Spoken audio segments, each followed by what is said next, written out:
if we take the next group of drugs which are given in these individuals with the heart failure, will be your BNP analogues. If you go back to your pathophysiology, I have discussed that the brain natriuretic peptide is the substance which is being released from the distended ventricles in a patient with a congestive heart failure. Let me tell you, there is another important use of this brain natriuretic peptide. Now, if your patient is coming to you with the symptom of dyspnea, right? If the patient is coming to you with the history of dyspnea. Now, the dyspnea, it can be because of the cardiovascular origin, or it can be because of the respiratory origin. If the cardiovascular abnormality is there, the individual can have dyspnea. Even the respiratory abnormality is there, the individual can have dyspnea. Now, how will you differentiate the cardiovascular origin dyspnea and respiratory origin dyspnea? Is being differentiated based on the brain natriuretic peptide. So, if there is any confusion in your patient, whether it is the dyspnea is because of respiratory origin, or is it because of the pulmonary pathology, or is it because of the cardiac pathology, you do BNP levels. If the BNP levels are increased, then that tells you that the individual is having dyspnea because of the cardiac pathology. Now, what did I discuss about the BNP? I have said you it is a brain derived natriuretic peptide. That means what is it doing? It is causing natriuresis. That means what is it causing? It is making the sodium to be excreted from the body, and along with sodium, remember, the water is also being excreted in these individuals with a congestive heart failure, and thereby the fluid retention in the individual will be reduced. Now, we have an important recombinant brain natriuretic peptide, or it is a BNP analog. And what is that BNP analog? It is your Nesiritide.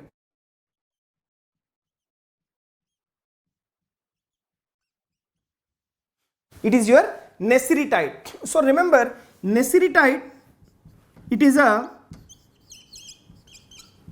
recombinant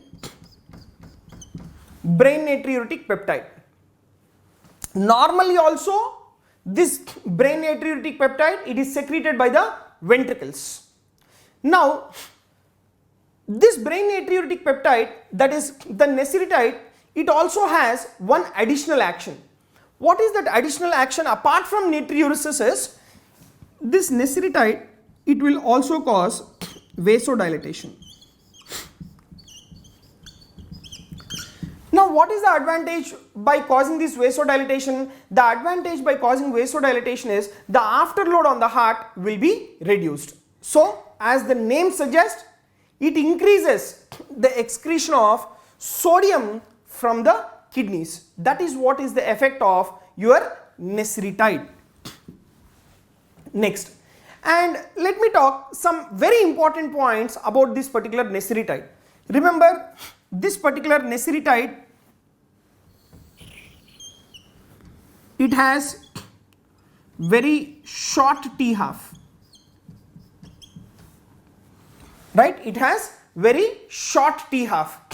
Because it has very short T-half, it has been used intravenously for acute congestive heart failure associated with dyspnea at rest.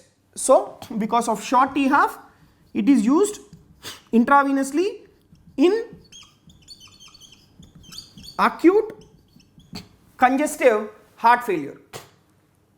But there is a limiting factor for this particular Nesiritide or brain natriuretic peptide. Now, this brain natriuretic peptide,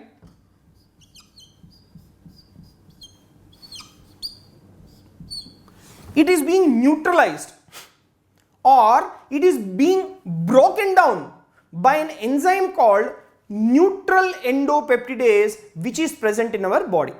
So, this neutral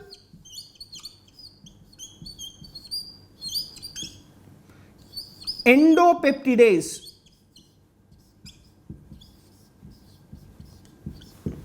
right? This neutral endopeptidase, what it will do? It will cause the breakdown of your brain natriuretic peptide in the body. Now what do we require? Now we require a substance which will inhibit this enzyme. Now inhibitors of this particular enzyme, these are being tested for the use in congestive heart failure, and the inhibitors of this particular enzyme is icabodopryl. So what is the inhibitor of this particular enzyme? Is icabodopryl. Alright, so Nesiritide, it has a short T-half. Because it has a short T-half, it is given intravenously for acute congestive heart failure associated with dyspnea at rest. The limiting factor for this particular brain natriuretic peptide is that it is being broken down by an enzyme called neutral endopeptidase in the body. Now inhibitors of this enzyme are being tested for the use in congestive heart failure, and they include your icabodopryl.